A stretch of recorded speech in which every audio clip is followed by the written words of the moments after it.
Hello, my name's David Runciman, and this is Past, Present, Future, the History of Ideas podcast. Today, it's the final part in our series about political conversions. I'm talking to the political historian David Klemperer about what we think leads people to completely change political positions. And we're exploring what political conversion looks like in the 21st century, in the age of social media. And as you'll hear, we discuss and disagree about whether this is now a post-ideological age. So, David, this last conversation is going to explore whether there are broader lessons to take from the stories that we've been talking about, which are very different in lots of ways, but have lots of really interesting connections. But also, I want to go a bit further than we did in our last conversation to talk about where you think we are now in the politics of conversion, in the politics of people shifting identities, changing allegiances. But to start with a question which will probably have occurred to a few people as they're listening to this, most, not all, but most of the case studies that we've been looking at are left to right. That is, people start off on the left and they shed that skin, and they often shed a few skins along the way, and they end up on the right. And it is sometimes said that that is just the way the human experience goes. People get more right-wing as they get older. I don't think that's true. I know quite a lot of people who have got more left-wing as they've got older. But do you think for this particular subset of political ideas and changing identities, that is, questions of conversion, big ideological shifts, the default definitely is left to right? Can you think of many examples of right to left? In the ones that we've been talking about, maybe Strachey is the only one, and I don't think even that counts. So he was with Mosley, and then he became a communist, and then he ceased to be a communist. But the first of those was from a position that was going to be identified with the right to communism. But even that one is, I think, an unusual case. Do you think it is the default? I think it is the default. I think people often move around within the left. You get people within the left who move further left or less far left, and you get people on the right who move around within the right, often to the left, often to the right. But I think when it comes to switching between left and right overall, it is much more common for people to move from the left to the right, certainly in the 20th century. And I think part of that is to do with the dynamics of 20th century politics, which is so much of 20th century politics was about the challenge generated by these new movements on the left, by the Labour movement, by communism, by post-war forms of new leftism and social liberalism. And I think that people either aligned with that early on or they didn't. And I think it was relatively rare for someone to go from being some kind of conservative and then choosing to align themselves with the Labour movement. Often people moderated their form of conservatism or moderated their form of liberalism. But I think choosing to align oneself with these movements on the left that really shaped politics tended to happen relatively early in people's careers. And then the question is simply whether they're going to stay with that movement or break with it. So I do think that there is a reason why it does tend to be these left to right shifts. You can always think of a few occasional counterexamples. In the period of the first episode, for instance, Georges Valois was the first founder of a fascist party in France. He ended up as a kind of anarcho-communist. But I think someone like him is very unusual, whereas I think you can point to a lot more people who at some point are in the Socialist Party or the Communist Party or the Labour Party or a party like that and break with it and move to the right. I was very interested. I was looking at an essay written about 20 years ago by a political theorist called Corey Robin that was precisely about people who had left the right. And he's looking at 3 ex-conservatives. And there were 2 things that really struck me about the essay. The first is that the 3 people he's discussed leave the right because they come to see it as a kind of utopian project. Specifically, they become disillusioned with Thatcherism and Reaganism, that they see almost in left-wing terms as a kind of idealist project that no longer appeals to them. And the second thing that struck me about it is how badly this essay has aged, because all 3 of the thinkers discussed, Edward Luttwak, John Gray, and Michael Lind, have all now actually moved back to the right and are in some ways ideological outriders for Trumpism. I think some of them might question how fully pro-Trump they are, but I do think you can see their broad intellectual contributions as pushing in the direction of the new post-liberal right. And I think that really points to the fact that it does tend to be left to right conversions, that even when we try and find these right to left conversions, they don't tend to stick in the same way. Most of what we've been talking about has been a 20th century story. And as you said, it fits the template of the 20th century, including the fact that it would be more unlikely for someone to come late to these left wing movements or affiliations, given that they seemed to be the coming thing and then they weren't.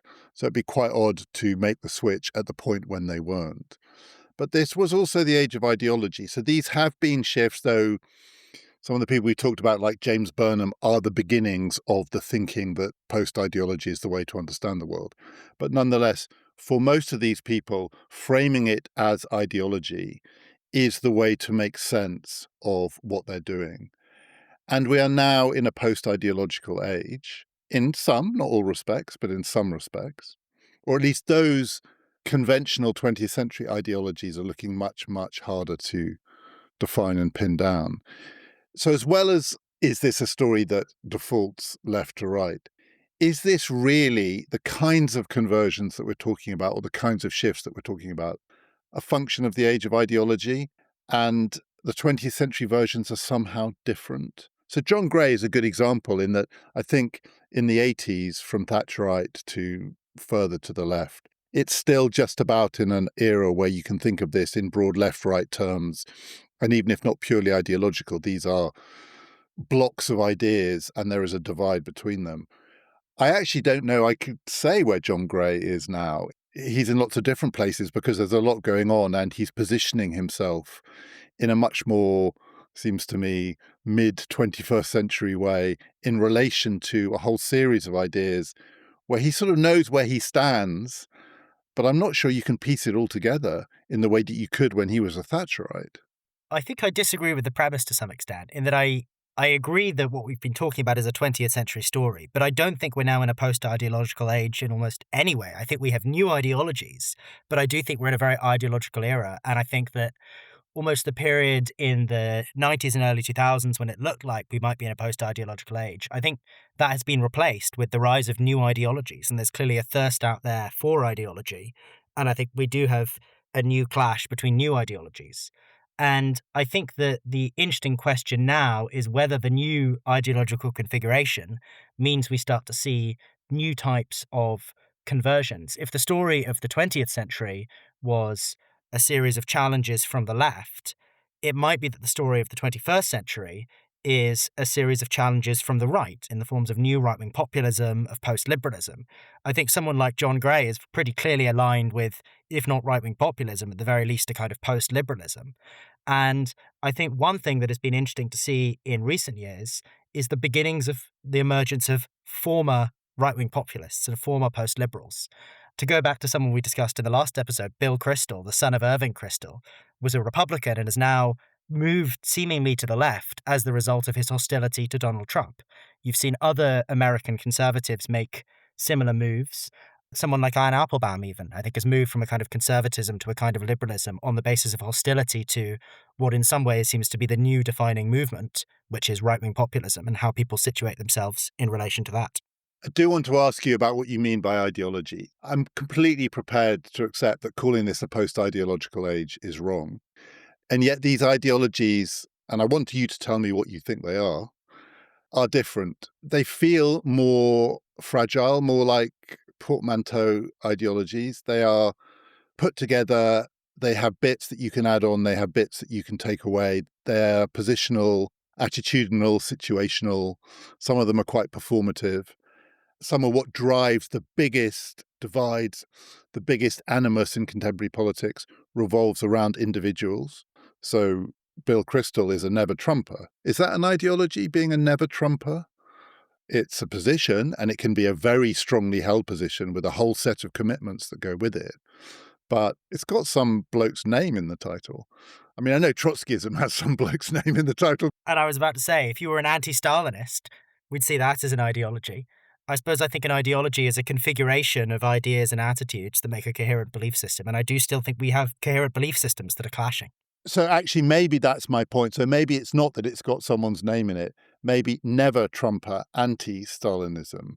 So I can see that being an anti-Stalinist could be a passionately held position. It doesn't feel to me, and this may be completely wrong, and you can tell me in 10 seconds that I'm wrong, doesn't feel to me as ideological as being a Stalinist. So I think that being an anti-Stalinist isn't an ideology in its own right, but I think that people who are anti-Stalinists did tend to have their own ideologies, whether that was Trotskyism or some kind of social democracy or something on the right. And I think you can point to someone like Bill Kristol, and I think that's someone whose ideology is probably in flux. It's probably quite hard to say exactly what it is he believes now.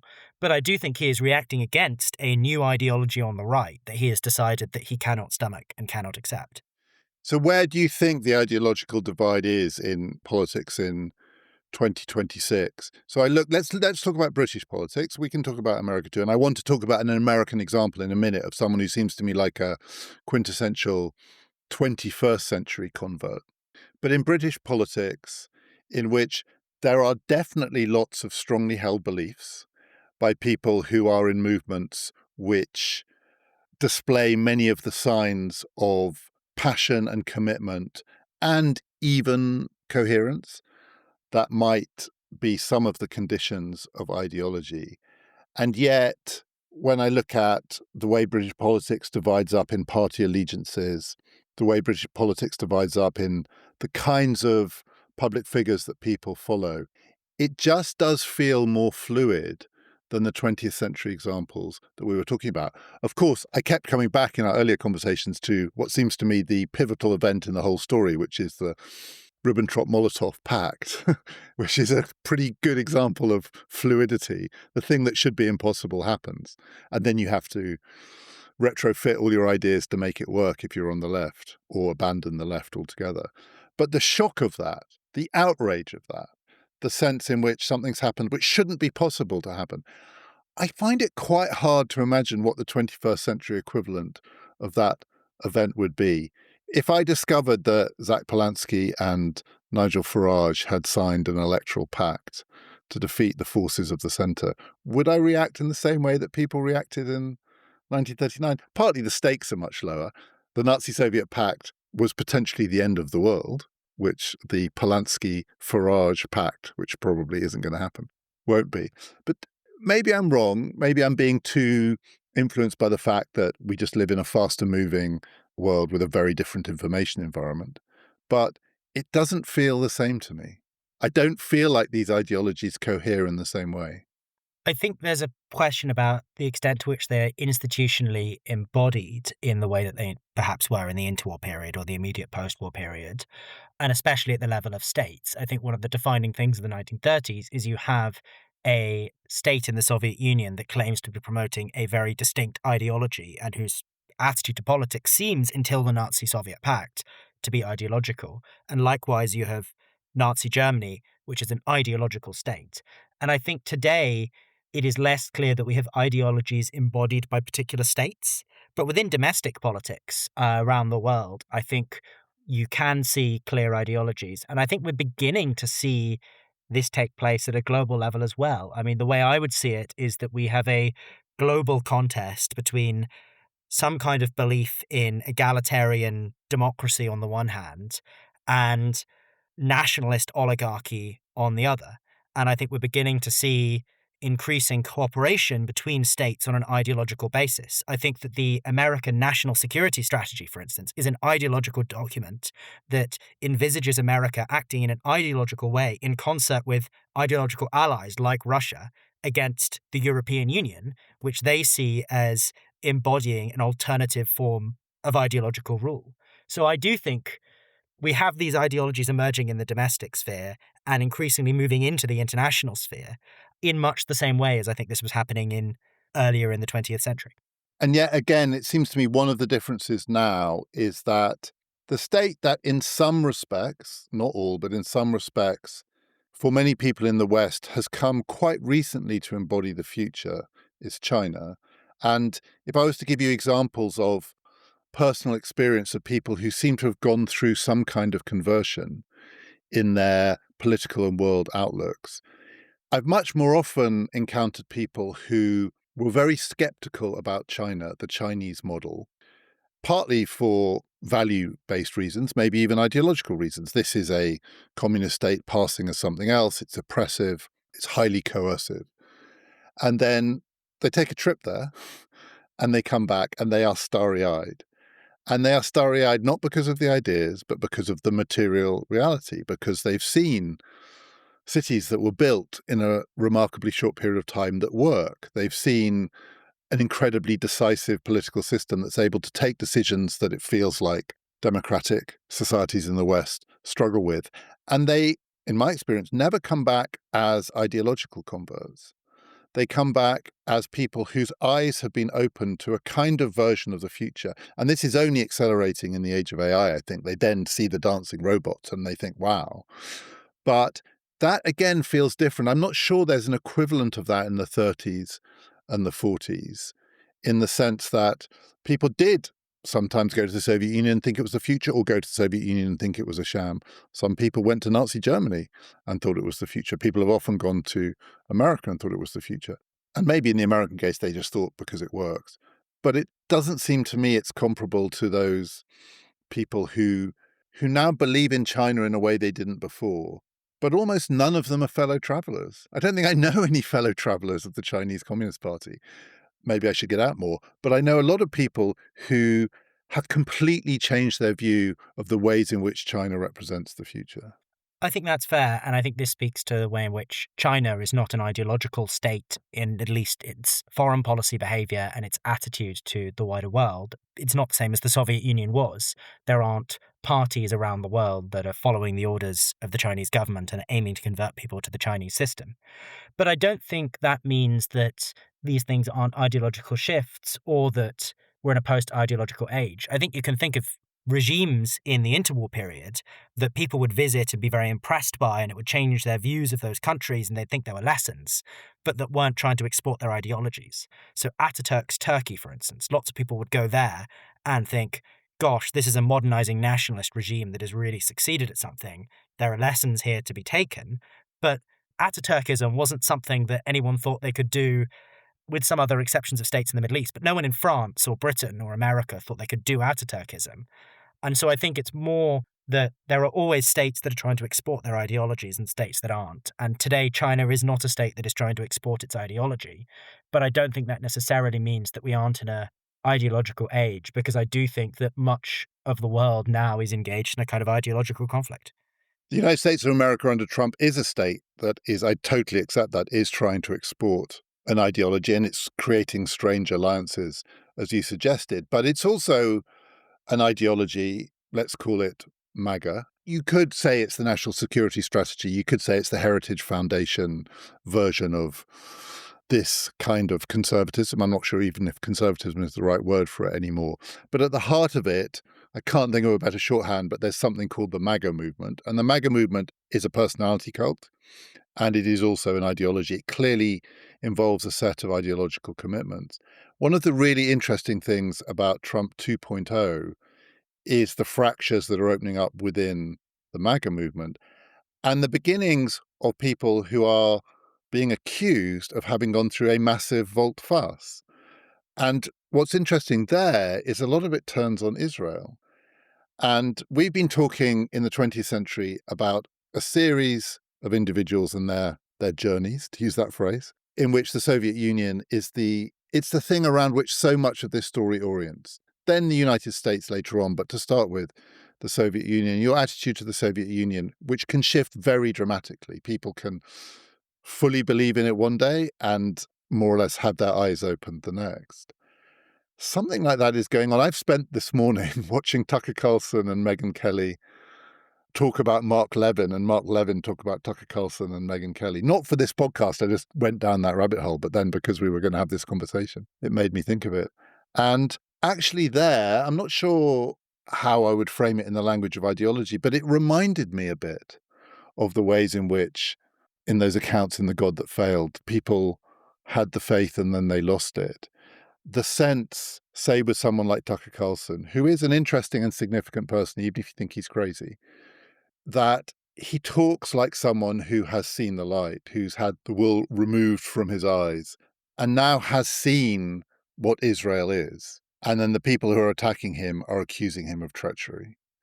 And those fault lines do remind me a bit of the politics of the 1930s. I think the way I would see the debates on the right over Israel at the moment are just an interesting encapsulation of the way I think there's a debate on the right over how far to break from the kind of post war forms of right wing politics that dominated. And I think this is really about the relationship to fascism and anti fascism, in that I think on the post war conservative right in America and much of Europe, support for Israel was a shibboleth that was based on an idea of an anti fascist consensus that the right was part of. And I think that the rise of an anti Israel right relates to the breakdown of that anti fascist consensus. Now, I want to be clear, I think there are very many good reasons to be extremely critical of Israel. And so this is specifically about the way Israel is talked about on the right. But I do think what is happening is that amidst a broader attack by a global populist right on the post war order, on what they see as a political order created globally in 1945, Israel was part of that, and parts of the contemporary right, which I think now see themselves as trying to repeal 1945, are becoming critical of Israel as part of that project. And other parts of the right, which were maybe along for repealing some of the later parts of the post war era, repealing the Great Society but not the New Deal perhaps, are realizing the extent to which this project goes and now engaged in a debate about this, where Israel is almost the symbolic point of tension.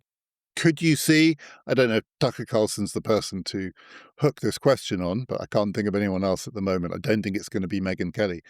But could you see that shift in how figures like that think about Israel in the same way that shifts in how people talk about the Soviet Union could lead to a whole overturning of a whole set of assumptions? That if we are living in an age of a new ideology in which you've got a kind of oligarchic populism confronting people defending a version of democratic egalitarianism, someone might change their view of Israel and as a result of that, switch sides. Because that would be the 1930s analogy. I don't think it's going to be Tucker Carlson. It's not impossible, right? It's not impossible that Tucker Carlson does run for president one day as a democratic socialist because these people's views are quite flaky. And also he's a attention seeker. But I don't want to pin it on him. I want to ask the broader question, which is, could you imagine, in the language of these kinds of political conversions, Israel being the key to a broader shift in the way that the Soviet Union was in some of those earlier stories? I don't think so, no, precisely because I don't think these debates are really about Israel. I don't think that Tucker Carlson is moved by the plight of the Palestinians. I think Tucker Carlson is antagonistic to what he sees as Jewish neoconservatives who continue to influence the American right. And Israel is what they are attached to. And for him, attacking Israel is about attacking a broader ideological hegemony of a particular kind of moderate right that stands against the more radical right that he now advocates. So I think Israel is epiphenomenal here, really. So that raises a question I wanted to ask you about, another case study I wanted to talk to you about, someone I was interested in at the time when I read about it. I thought this is interesting because this is like an example of a story I associate with an earlier era. I think I've mentioned it once or twice before on this podcast. The playwright David Mamet, who very publicly went through a political conversion experience in about 2008, 2009, 2010. I think he first wrote about it in 2008, so right at the end of George W. Bush's presidency, just before the financial crisis, in which he said he'd woken up from being a brain-dead liberal and become a conservative. And there are various versions of his story. In some of them, the implication is that he was a brain-dead liberal because he lived and worked among Hollywood types and he just never met anyone who had a different outlook. But it was also that suddenly his eyes were opened and he could suddenly see things that he hadn't been able to see before. So before people really used this language, though it comes from The Matrix, which predates 2008, but it was a kind of red-pilling story. He suddenly saw through the liberal facade to the thing that lay underneath it. And the thing I was always struck by in his conversion story is how he just replaced one set of attitudes with another. So he went from thinking that abortion was a woman's right to thinking that it was a form of murder. He went from thinking that climate change was a real threat to thinking that it was a hoax. And he went from thinking that Israel was a danger to thinking that defending Israel was the most important thing you could do. And I remember at the time being struck by what the connection was between those three things. I didn't understand what the relationship was between abortion, climate change, and Israel. And in some accounts of this conversion, the argument is that actually it's all about Israel, that it's not epiphenomenal. Actually, what he really minded about was Israel. But nonetheless, what's so interesting about it, and this to me, it felt like the sort of post-ideological version of the ideological conversions that we've been talking about, which is it has all of the forms of that. He really did switch sides completely, and he's now full on MAGA and this and that. He went further and further. There wasn't a step forward and a step back. He just went the whole way, abandoned all of his earlier beliefs. So it had that form, and yet it felt kind of random. It felt like a lifestyle choice, and I was hanging out with these people, and now I'm hanging out with these people, and I'm really sick of those Hollywood types, so this is my new crowd. In his various accounts of it, he's tried to dress it up as he really did come to see differently how people live. So one of the more sympathetic versions that he's given of it is that he spent his life thinking that people were basically good, but institutions, particularly corporations and the military, were bad. And then one day he looked around and he saw actually most people aren't basically good, but most corporations are great. And once that penny had dropped, everything else fell into place. So I don't know how to place it. It's what's interested me about his story. Also, I think he's a great playwright. Glenn Ross is a great player. So he's an interesting person and he understands power. He writes brilliantly about power. But I've never been sure whether this is actually a version. This is a kind of 21st century version of the stories that we've been talking about, or this is almost the parody version. And it relates to what I said to you at the beginning. I can't decide whether these things really do happen in the 21st century or not. Do you have a view about a case like that? Yes, I think there are two things to pick up on there. The first is the role of Israel, and I do agree that is a case where I think Israel is absolutely central. And I think you can see this at various points from some neoconservatives onwards, that there are people who have historically been liberals, and part of their politics is that they are very, very attached to Israel. And as the left has become increasingly critical of Israel, as defense of Israel has become increasingly a minority position on the left, I think for people whose politics is very centrally connected to Israel, that has pushed them to the right. And I think this relates to the second point, which is the way people's politics is shaped. People don't tend to have a worked out view on every single issue. They tend to know roughly what team they're on and then take the views from their wider team. And so I think someone like David Mamet is switching because of one thing, and that pushes him out of the frame of references he's used from the set of people he's primarily associated with. And in his case, he's just gone straight to another set of people and another set of frameworks. And I think it's so interesting when you look at stories of political conversions, how fast people's ideas move once they break with a particular social circle or institutional structure. People who leave centre-left parties, very often they're having these debates on the centre-left, and then they break with the centre-left party. And at that point, their politics shifts much, much more radically, because no longer are they having this argument within a kind of closed institution that they still feel part of. Suddenly, their frames of references are gone, and they're all different, and suddenly they're engaged with a whole new set of people. And I think this is what ideological conversion often looks like. You have some kind of break with one set of ideas, and then you move, and that could be to something wildly different. And I think you still see this in the present. You see people who leave the left over particular issues like Israel and move sharply to the right or to some kind of centrist position. So I don't think this is a particularly degraded version of the story. We might think that David Mamet isn't as interesting and intellectual when it comes to politics as some people in the 20th century whose political conversions we look at. But the basic idea that there's a single issue that leads you to break with your side, and then suddenly you find yourself on a different side with a whole new different set of views, I think is actually relatively common. In his case, I think part of the irony of this kind of story really comes out strongly, which is the way that he frames it and writes about it, using language that we've used in earlier episodes, is that he realized he'd franchised out his opinions to other people. he more or less says he'd franchised out his opinions to NPR, National Public Radio, to a kind of liberal, soft worldview. And he just took what they were saying as the thing that he had to believe in. And then the penny dropped. He saw something, whatever it was, and decided he was no longer going to franchise his opinions out to other people. So what did he do? He immediately franchised his opinions out to another set of people. Because if the story had been, just taken for granted that abortion was a woman's right to choose, the Palestinians deserve their own state, we should be shit scared about climate change. And then he'd come to the view that I still believe one of those three things, but not the other two. I would accept he had then gone from franchising out his opinions. So maybe he'd still passionately believed in a woman's right to choose, but decided climate change was a hoax. But no, he bought the other package.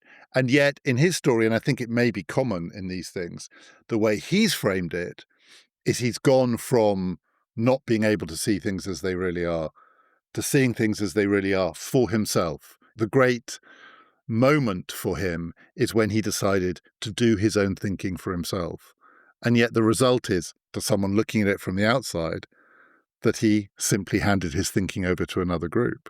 Yes, and I think this is something you see. You see both kinds of conversion historically, and I think you can see it with ex-communists. There are some who switch incredibly hard from being a committed communist to being a committed anti-communist in a way that makes their politics very right-wing, and that's very central to it. And there are some who continue to exist in this kind of critical liminal space where they no longer accept the communist line, but they still continue to hold to many of those values. And it seems like David Mamet is a clear case of the first, where it's a wholesale switch. In the conversation that we had about earlier versions of neoconservatism, we talked about cultural relativism as one of the things that they increasingly came to worry about. And again, there are two ways you can think about these kinds of conversion stories. Someone converts from a version of the truth to another version of the truth. They see the world as these rival truths. This one is right, this one is wrong, and they switch from one to the other. A different version is someone who thinks it's a battle between just believing there is such a thing as the truth and all of those people who seem to have given up on that idea and are now flitting from truth to truth, like kids in a sweet shop looking for the truth that suits them. And again, maybe I'm wrong in thinking that our age is a bit different from that earlier age, and that the earlier age, though it morphed for some of the neoconservatives into an anxiety about cultural relativism, that was not the anxiety in the 1930s. People weren't worried about cultural relativism. They were worried that it was a choice between fascism and communism, so you damn well better decide which side you're on. Whereas now, in many of the culture wars in which people adopt very strong positions and defend those positions violently and passionately, quite often it's the second version. It's the real choice that we're facing is between people who are willing to accept there is such a thing as truth, say biological truth, just to take one example, and people who seem to be rejecting the idea that there are these fixed truths because what they want is a world in which they can pick the truths that suit them. Again, I'm happy to be told I'm wrong, but to me, the 21st century feels different from some of the earlier versions of this story in that some of the fault lines are those in our culture wars. People are defending the idea of the truth rather than this truth against this falsehood. I think here's where I'd be a bit cynical, and I think that everyone thinks their side is the truth. And I think when people are defending the idea of the truth, I think they really tend to be defending a particular truth that is very important to them. And I think if we look at, say, the people against whom the neocons were reacting on the New Left, I wouldn't say that the New Left would have said that what they stood for was cultural relativism, but they did stand for questioning certain things about America that for the future neoconservatives were absolutely central truths. And so what they meant by an attack on truth was an attack on the things that they held dear. And I think this is the same today. And I think we all have our views on what the truths are that are true, as it were. But I think you see this on both left and right, that people on each side will say, I was appalled about the other side's rejection of truth, and defines my politics. But I'm not sure that's because any of the sides is very explicitly rejecting the idea of truth. You get people on the right who say, I had to break with Trumpism because of Trumpism's disregard for the truth. And you get people on the left who say I had to break with the new wokeism because of wokeism's disregard for the truth. But in neither case are the people they're breaking from declaring their opposition to truth as such. I think it's always a contest about what are the things we hold to be true. And I think these kinds of examples tend to speak to the phenomenon we see with David Mamet, where there's something that is particularly important to you, where you find yourself in disagreement with your side. And that thing is so important that it pushes you to the other side. The thing that is different in the 21st century is the information environment in which these changes of heart, changes of outlook, changes of ideology might be happening. The cases that we were looking at, they turned on people. They may be doing a lot of chopping and changing in private. It might be a chaotic journey in many ways, but the signals are books or articles, summings up, the managerial revolution, the God that failed. These are the things we look at. Historians might dig deeper, look at letters, look at diaries. You might find a diary in which James Burnham looks like he's all over the place for a while before he settles on his new view, or he's having all sorts of crises of the soul at 3 a.m. Who knows? But it comes out relatively fully formed, or in The God That Failed, the story is told with a lot of benefit of hindsight. We now live in a world in which these things are happening in real time. There is limitless opportunities to share your journey with others, but also people are increasingly vulnerable to being accused of having changed their mind when they haven't. I mean, that seems to be one of the differences now relative to before, in that accusations of betrayal are more widespread and easier to make on a larger public scale. They might have happened within these little Trotskyite organizations because you're meant to believe X and Y and Z, and here you are in this thing that you've posted at 3 a.m, suggesting you might be having a few doubts about why, and suddenly you're on the other side. Now, I am going to insist that that is different. I do think there is a difference with social media in that we can see these dynamics play out, and in which it's a new way in which these dynamics can play out much more intensely. I think there's always a social aspect to this. Who do you take your ideas from? Who do you find yourself in agreement with? Who are the people who are shaping how you think things? And what happens so often with ideological conversion, as we've just said, is people change that. There's something that leads them to disagree, and they move to a new set of people with a new set of ideas.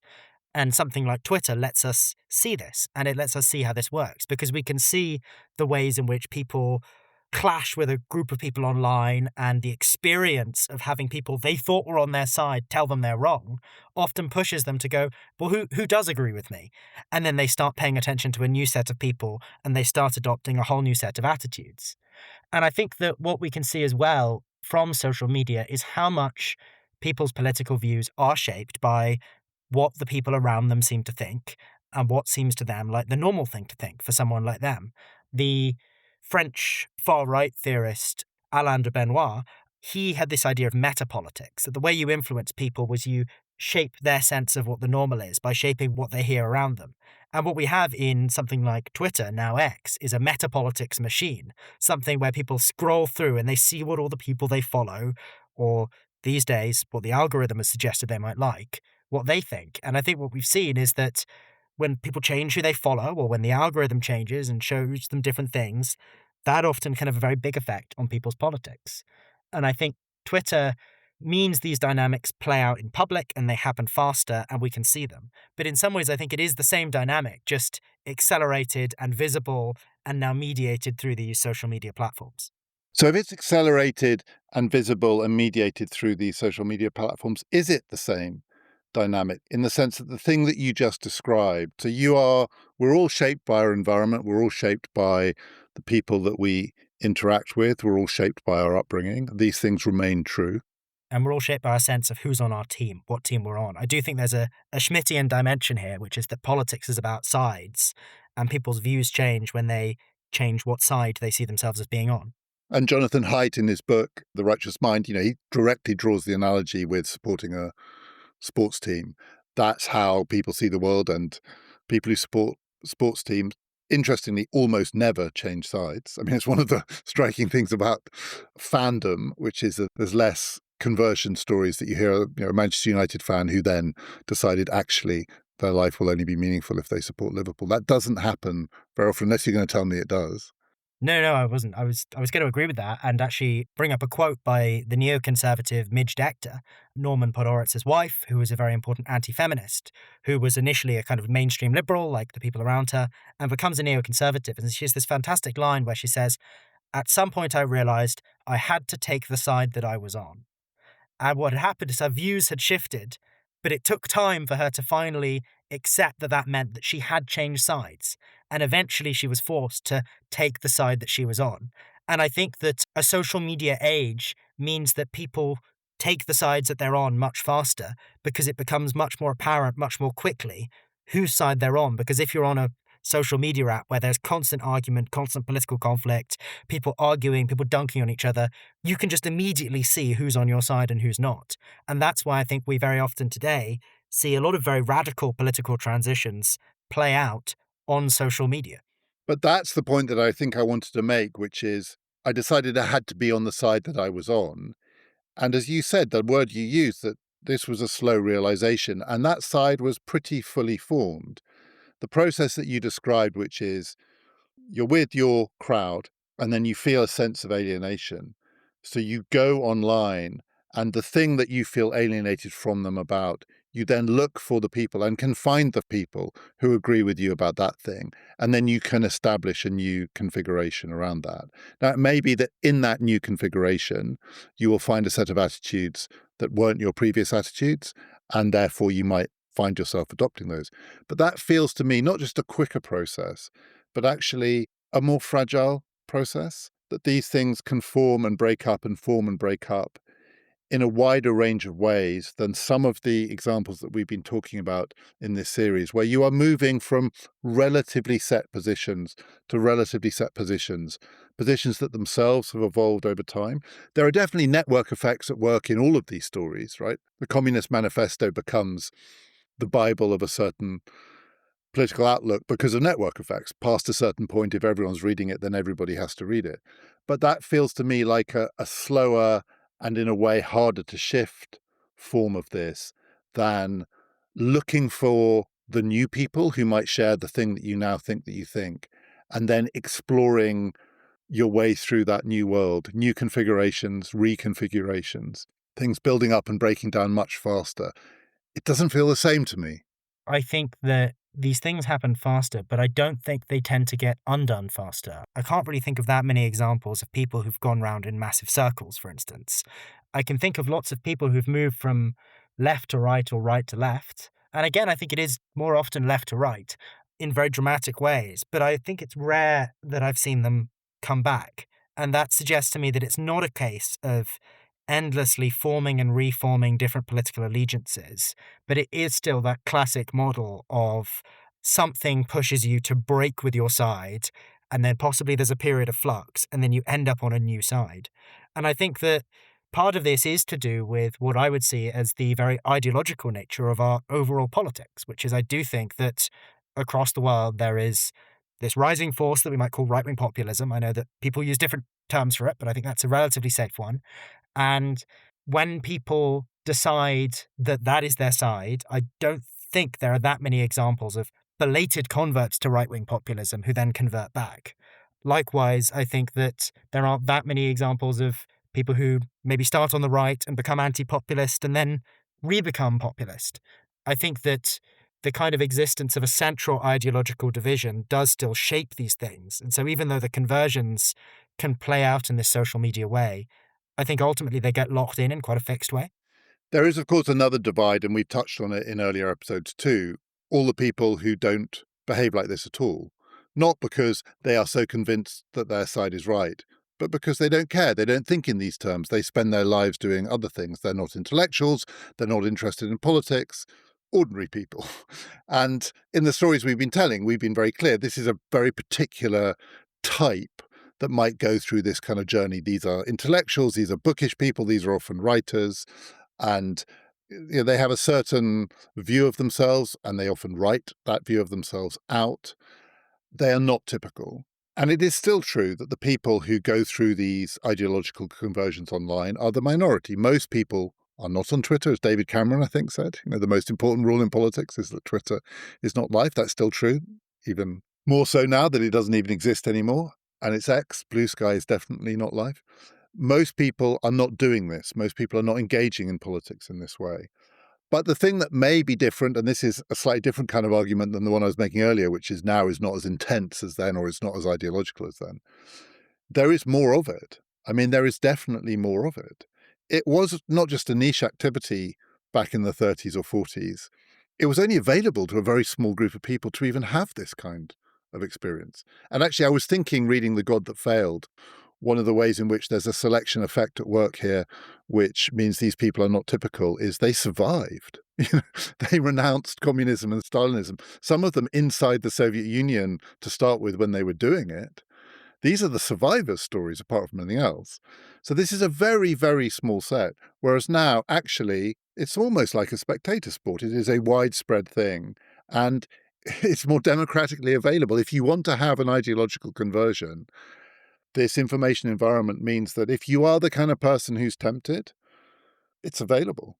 And your politics is more likely to be shaped by your online community than by your sort of sociological background. In the 1930s, your politics was very structured through sociology, through where you grew up, what job you did, the organizations that existed around you. Today, with much more of politics conducted online, it's in these more fluid spaces. So it is easier in a literal sense to convert because it is easier to find new people to be around because you can do that online. And you do get the other kind of conversion across that line. So you have the line accepting that it is an ideological age, the democratic egalitarians, the oligarchic populists, whatever it is. They may switch more often from the former to the latter than the latter to the former. I completely agree with you that it's probably the case as much as before. They don't tend to switch back and back and back and back. It tends to be something of a one-off thing or a once twice, but not three times. But you do also hear about and read about people who've made the other switch from being in this world to out of this world. There are the people who don't think they're going to get sucked into that online way of doing politics, stumble into it, and get completely swept up in it. And you do also read about people, although I don't know whether they're telling the truth, who have renounced it and who have said they've seen the damage that it does being dragged into a world in which you are displaying your commitments all the time. And then as your commitments shift, you have to display your new crowd. You have to be in with the people that you're in, be on the side that you're on. And they withdraw. They go offline. They become more analog. People are always writing articles saying this is what they've done. I'm not sure they stick to it for more than a week or two. But there is that other conversion line that's at least possible to cross, which is from being the kind of person for whom politics is consuming to being the kind of person for whom it isn't. And that can also be a very significant step. I think that is absolutely right. And I think you also saw that in the past, but I do think that there is something about having a all-consuming politics machine in your pocket that means that is a particularly important division in the present age. It was easier to go off grid in the 1930s than it is now. If you decided in an age where you're being told you have to choose between fascism and communism, that you're going to refuse that choice, not easy in some parts of the world, not easy in some parts of Europe. You have to be lucky as to where you are. But if you are lucky enough to be in the right kind of place, you can get away from it. Harder now. It is harder to go off grid. It's harder for this stuff not to invade your information space than it was in the past, I think. You could just not read the journals. You could decide to cancel your subscription to Encounter and spend your time doing something else. It feels at least possible that we're entering an age, if it is an ideological age in the way that you describe, where there's going to be more of this, not just because there are more opportunities, but simply because there are fewer opportunities to escape it. I think that's probably right. And as more and more of our lives are done through social media platforms, which are also where politics is done through, then I think that does lead to everything being put together. I mean, I think there's an interesting analysis of the internet, which is that the problem with the internet isn't that it traps us in our bubbles. It's actually that it collapses every aspect of our life into one place. And the people who would previously have talked about sports with one set of people and politics with another set of people and films with a third set of people, they're now doing all of that on their Twitter timeline. Actually, all of that's there, all of that's visible. There is no separation between their political life and their non-political life. So I'm going to ask you one last very short set of questions that you can refuse to answer. If this is an ideological age, are you happy to say that you have an ideology? Absolutely, yes. I'm a very ideological person. And does that ideology feel fixed to you? I think it would depend on what you mean by fixed. I mean, I understand my politics as coming from a particular tradition, and that might evolve in response to circumstances, but I do think I'm committed to a particular broad political outlook. And so you can't imagine a conversion experience.